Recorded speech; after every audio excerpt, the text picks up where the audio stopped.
Georgia ranks 5th in the country for chlamydia and gonorrhea infections, but a new tool could help protect you from sexually transmitted infections. Atlanta News First, Rachel Aragon spoke with the CDC director about this new prevention effort.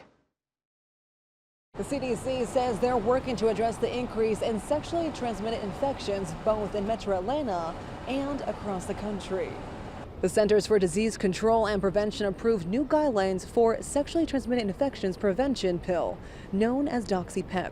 Public health officials hope this will curb the rise of sexually transmitted infections. The CDC says Doxy needs to be taken within 72 hours of having sex to prevent bacterial sexually transmitted infections. Prescription medication that clinicians can recommend to certain patients to reduce the risk of sexually transmitted infections, things like syphilis, chlamydia, and gonorrhea. Importantly, it doesn't prevent all, but it prevents some of those bacteria-based sexually transmitted infections. The CDC says growing research shows that some people who take the antibiotic within 72 hours of having unprotected sex are less likely to contract an STI. Reporting in Atlanta, Rachel Aragon, Atlanta News First.